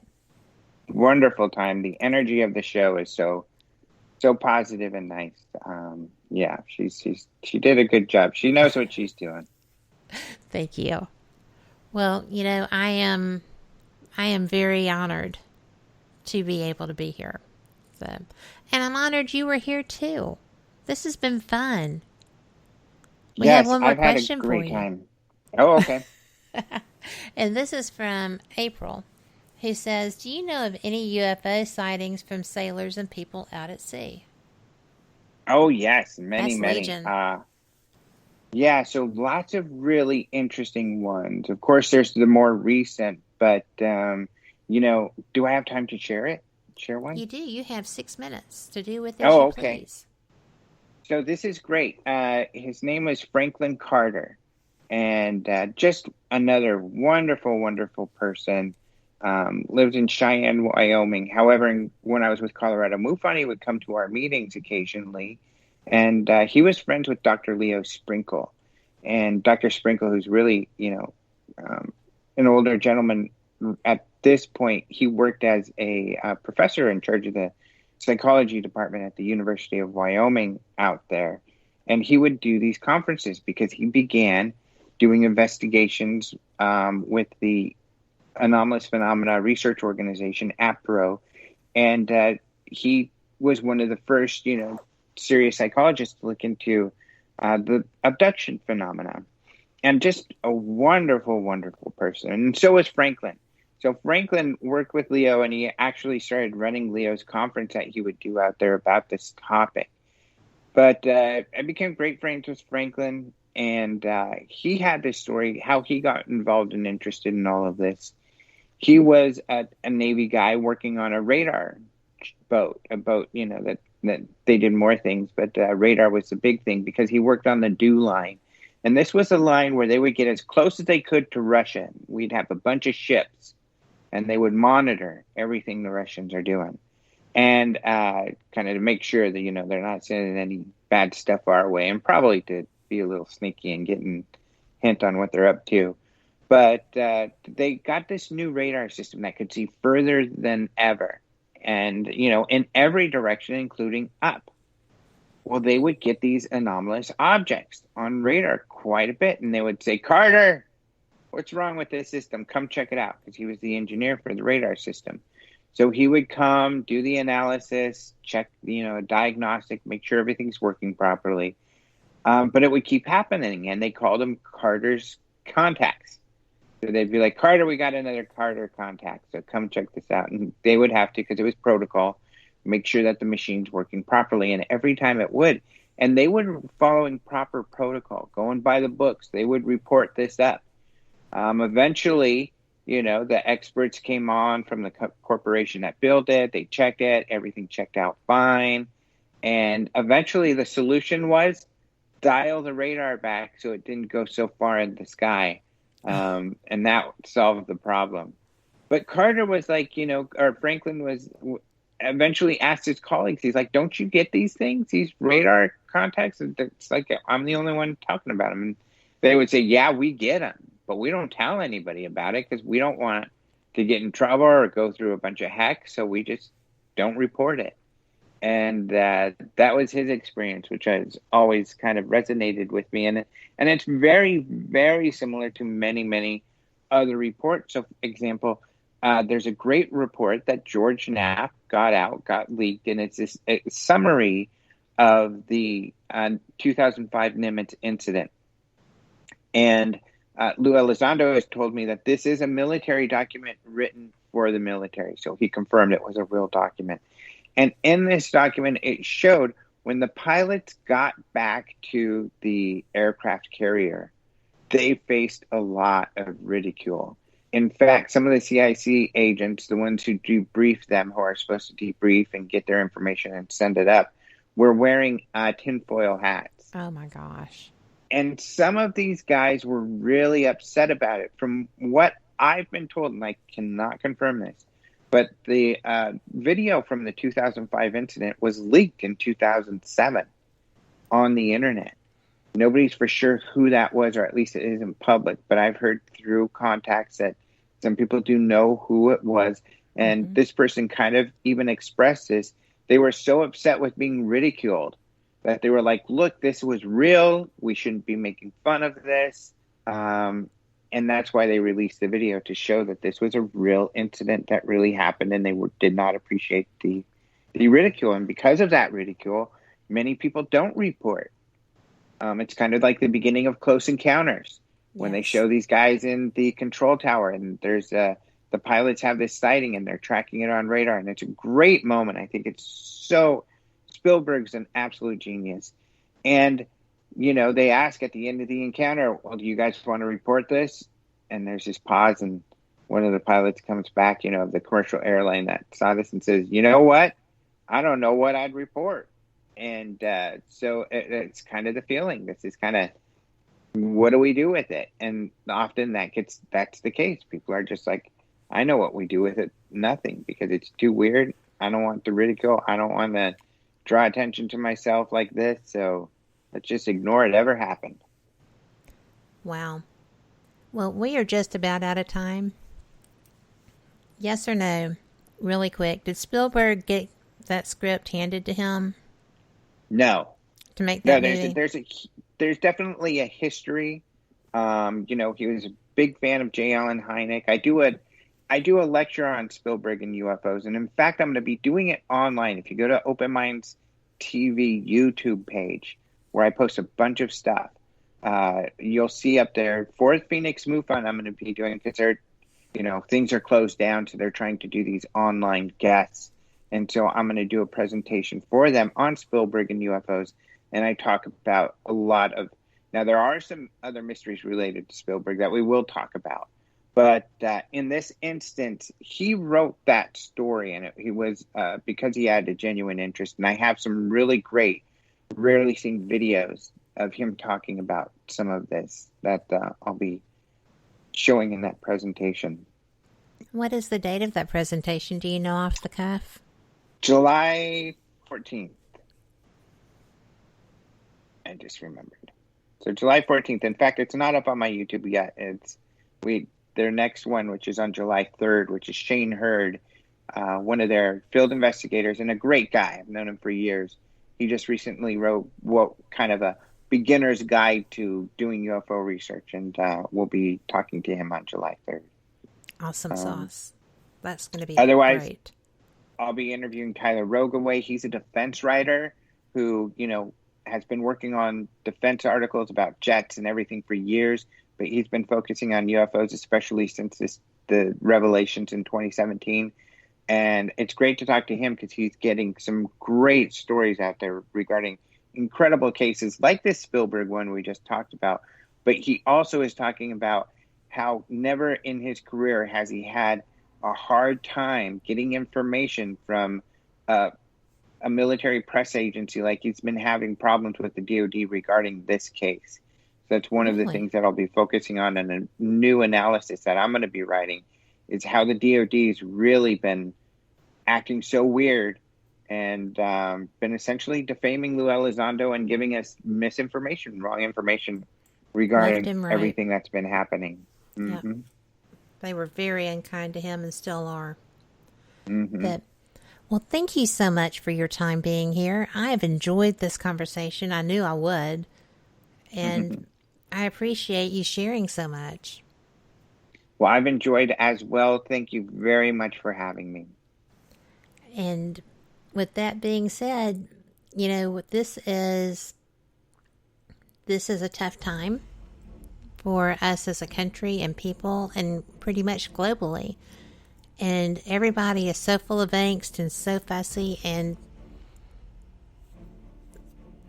that's kind of a weak word for it, but I don't really want to raise anxiety. But I do want to say that, it's totally possible to be the change that you want to see in the world. You can just, make eye contact or just smile. Of course, nobody's going to know behind your mask, but that's okay because you will, and it'll show in your eyes. And you can also just, whatever it is that floats your boat, whether you're meditating or praying or just, sound bowls, chanting, be putting the positivity out that you would like to have coming back to you. I know it's tough, but we can do it. And, a lot of times I post Corey Smith's song, Be the Change. Not that Corey Smith, but it's still good. So we'll see you next week. Or no, we will not, because it's 4th of July week. But take care of you. Talk to you soon. Good night.